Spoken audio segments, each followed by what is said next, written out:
Hey, it's Iris helping you to find your passion and make it your work.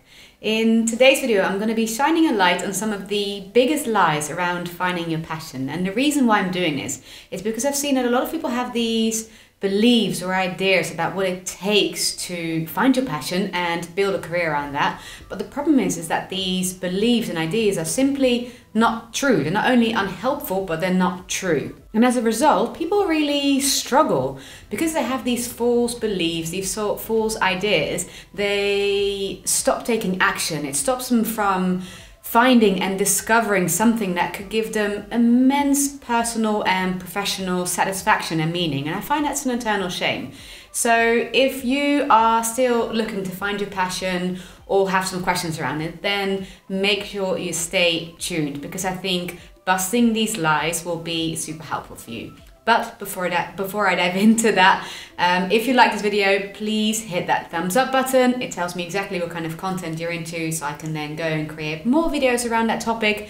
And if you haven't yet, if you watched some of my previous videos and you haven't yet subscribed, then please subscribe to my channel, or you can sign up to my email list. I'll add the link to that in the description below this video. All right, let's get to it. So what I've noticed is that people seem to think that finding your passion and making it your work is seen as this elusive, unattainable thing only reserved for the lucky and privileged few. And I really think that's due to those unhelpful and untrue beliefs and ideas around what it takes to find your passion, discover what that is, discover what you are meant to do with your career, what you should be doing with your career, and then how you go about building a career around that. And as a result of those false ideas, false beliefs, false thoughts, people give up before they even try because they think it's not even on the cards for them. So they are not bothered to go after that, to pursue that. Or maybe they are so confused about what they are chasing, what they're after, how that moment when you know what you are supposed to do with your career in life, how that feels, that they keep on looking for the answer, they keep on going round and round in circles and never really get there, never really answer that question, what is it that I'm supposed to do with my life? And as I said, I think that all comes down to those lies that we've been fed. Now, I could share a ton with you, but I'm going to stick with the three biggest and most important ones. And the first lie is you are born with a passion. You either have it or you don't. We're being told that a passion is something that you have, and all you have to do really is to figure out what it is or to discover it. In his famous Stanford commencement speech, Steve Jobs says, "If you haven't found it yet, keep looking."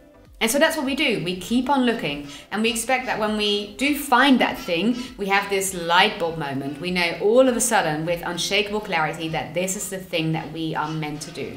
Now, some people get that light bulb moment early on in their lives. They know from a very young age what they want to do with their career, what they want to do with their life, what they're meant to do maybe even. And other people experience that a lot later on in life. But in the end, we're all waiting for that light bulb moment, for that eureka moment when everything becomes clear. Now, here's the good part. This is a lie. This is a big fat lie. This is not how it works. And this is really liberating because there isn't some kind of 50% chance that you may have a passion or may not have it, or that you may find it or may not find it. No, your future is in your hands, it's under your control. In the New York Times best-selling book Grit, the author Angela Duckworth says, "A passion is developed more than it's discovered." She says it takes time, experience, and encouragement to be able to one day say, "I have a calling." She then goes on to say, it's waking up week after week, month after month, even year after year of wanting to think about the same thing.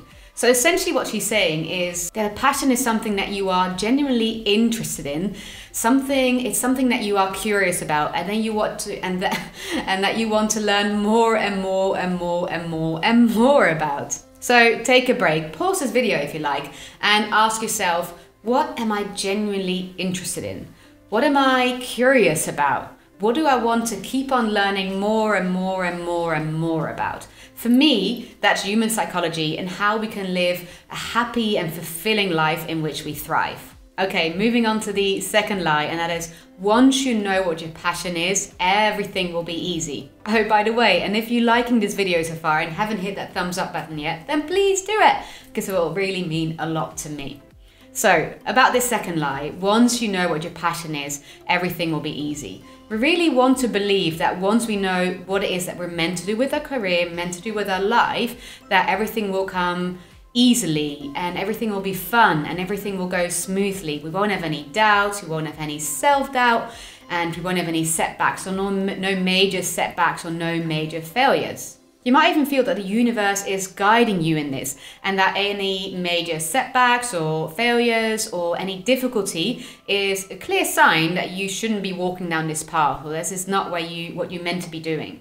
And quite frankly, I think that's quite a dangerous belief to buy into, because it couldn't be further from the truth. Because let me tell you this, that notion of find your passion and you'll never have to work a day in your life, that's total BS. Because pursuing a career that you are excited about, pursuing your passion, is in a way no different than pursuing any other career, in a sense that it requires commitment, perseverance, and an ability to deal with setbacks and failure. Finding and pursuing your passion isn't always easy. You are likely going to doubt yourself at some point, and it's your responsibility, it's your role, it's up to you to stick with it anyhow. But you know what? In the end, that passion, that interest that you have, that curiosity will be your driving force, and hopefully that will be stronger and bigger than any setbacks, any uncomfortable feelings, any failures. So don't let difficulty deter you. All right, moving on to the final big fat lie, and that is that pursuing your passion means doing what is most fun or what gives you most joy.